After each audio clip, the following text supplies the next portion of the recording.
চাই দুর্দান্ত নাটকীয়তার একটি ম্যাচ ছিল, যেটি না বললেই না। পর্তুগাল এবং ক্রোয়েশিয়ার এই ম্যাচটি দিয়ে শুরু করতে চাই। কেমন উপভোগ করেছেন? না, ডেফিনেটলি এটা তো অনেক উপভোগ করেছে, যেহেতু তিনটা যে ম্যাচ ছিল কাল, সবচেয়ে উত্তেজনাপূর্ণ এবং এক্সাইটমেন্ট কাজ করেছে, স্পেশালি শেষের দিকে। মনে হচ্ছিল একবার পর্তুগাল জিতে যাবে, আরেকবার মনে হচ্ছিল যে ক্রোয়েশিয়া জিতে যাবে।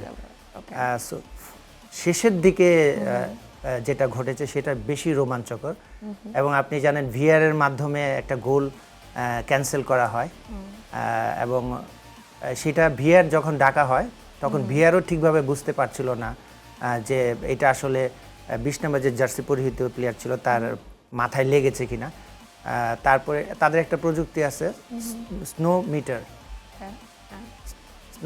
ওইটার মাধ্যমে তারা বুঝতে পারে যে তার হালকা টাচ লেগেছে। সো একবার মনে হচ্ছিল যে আমরা যখন রোনালদোকে দেখেছি তখন মনে হচ্ছিল যে একসময় সে খুব বিষাদগ্রস্ত, আরেক সময় মনে হচ্ছিল যে যখন যে সেটাকে ক্যান্সেল হলো তখন মনে হচ্ছিল যে সে আনন্দে ভাসছে এবং রাউন্ড অফ 16-এ চলে গিয়েছে। সো আমি বলবো যে এই ম্যাচটা তিনটা ম্যাচের মধ্যে সবচেয়ে উত্তেজনাপূর্ণ ছিল, এবং শুধু আমি না, আমার কাছে মনে হয় পৃথিবীতে যত ফুটবল লাভার আছে সবাই উপভোগ করেছে। এবং খুব প্রেশার দেখা গেছে রোনালদোর ফেসের মধ্যে, আমরা সেই প্রেশারটা দেখেছি। স্পেশালি যখন লাস্ট গোলটার কথা বলছিলেন, এটার সময় তার প্রেশার তার মুখে, এবং প্রত্যেকটা মেম্বারদের মধ্যে পর্তুগালের এবং ভিএআর চারটি কিন্তু আমরা দেখেছি গতকালকে, মানে আমাদের যেটি রাতে আজকে বলাই যায়। তো সেই ম্যাচটিতে 4টি গোল কিন্তু বাতিল হয়েছে। আর পর্তুগাল দলদের জন্য তো বলা যায় এটা লাক কিছুটা ফেভার করেছে কিনা, আই ডোন্ট নো, কি মনে হয়? না, ফুটবলে লাক সামটাইম ফেভার করে, কিন্তু সবসময় লাকের উপরে নির্ভর করা যায় না, কারণ মাঠের খেলা আপনাকে পারফর্ম করতে হবে, পারফর্ম করতেই হবে। সো যেই দল তাদের ম্যাচ কন্ট্রোল করতে পারবে এবং ম্যাচের যে প্ল্যান থাকবে সেইগুলো যদি ঠিকভাবে এক্সিকিউশন করতে পারবে, এবং সবচেয়ে বড় কথা কি দেখেন, একটা ফুটবল ম্যাচে কিন্তু অনেক গোল শর্টস হতে পারে, কিন্তু দেখা গেছে একটা কাউন্টার অ্যাটাক থেকে গোল অনেক সময় কনসিড হয়ে যায়। সুতরাং এখানে লাকের কিছুটা অনেক সময় সহায়ক হয়, কিন্তু এন্ড অফ দ্য ডেতে আপনাকে পারফর্ম করে জিততে হবে একদম। এবং আমরা আরেকজনের কথা না বললেই না, যাকে নিয়ে সব থেকে বেশি আলোচনা হচ্ছে, লুকা মদ্রিচ।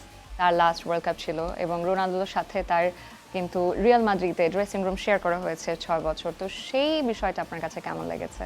দেখেন, ফুটবল এটা হাইয়েস্ট প্রফেশনালিজমের খেলা, ফুটবল ওয়ার্ল্ড কাপ।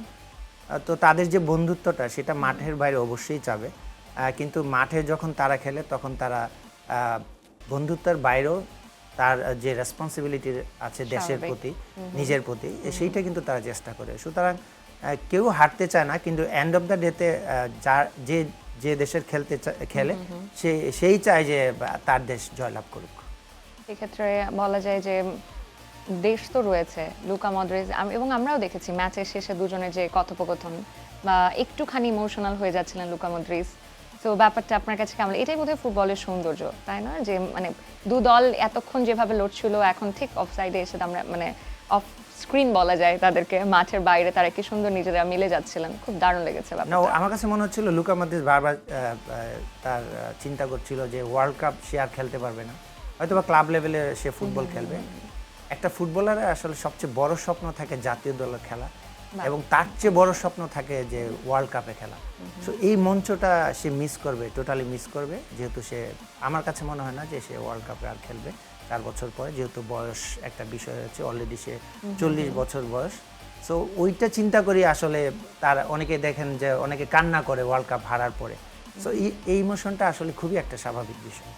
একদম। এবং অন্যদিকে পর্তুগালের রোনালদোর বলবো অসংখ্য ফ্যান রয়েছে, এবং তিনিও কিন্তু 41 বছর 4 মাস 27 দিন তার বয়স, এবং অনেকে বলছে তারও লাস্ট হচ্ছে ওয়ার্ল্ড কাপ।